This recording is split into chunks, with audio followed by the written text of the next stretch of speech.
So today we're gonna plant a clematis that'll grow up that fence over there to give it a little color during the summer. This clematis, in fact.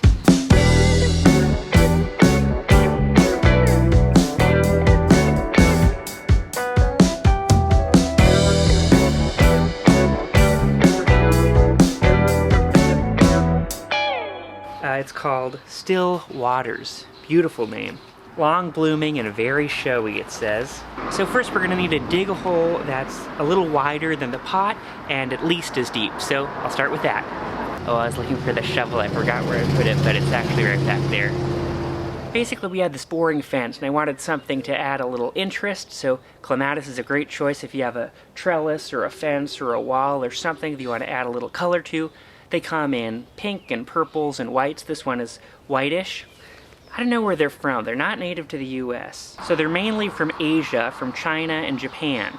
Gosh, it says there's some kind of clematis that's invasive. Hope I didn't get that one. It needs to be a little deeper, I think.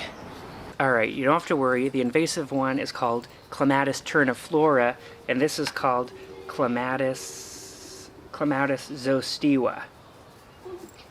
So, good news.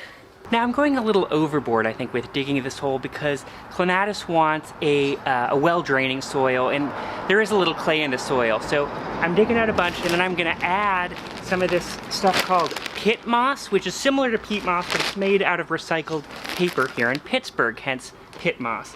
And so I'm going to add this to the soil around it just to make it drain a little better. And then I'm also going to add a little bit of compost just so it has some nutrients. Earthworm castings. I'm going to mix that around a bit with the soil that's in there. I used to be so afraid of repotting things because like roots seem so fragile and plants can seem so fragile, but the plants can take it. I've realized that, you know, they're used to outdoor living. This trellis thing was making it tricky, so I'm going to take this out before I take it out of the pot. And when you take a pot out of the plant and you see all the roots sort of compacted around the edges, you can loosen them up a bit with your fingers or even run a shovel along the sides to sort of break them up a bit, and that'll encourage new growth once they get into the new ground.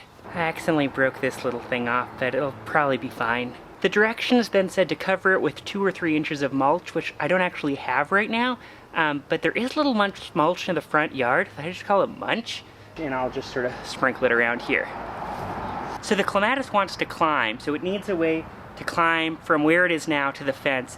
And in the basement the other day I found a bunch of bamboo poles, so I'm just going to stick a few on the ground near it, and then hopefully it can climb on that. Now I'll just gently nudge the plant towards the poles so it knows where to climb. And now we'll water it.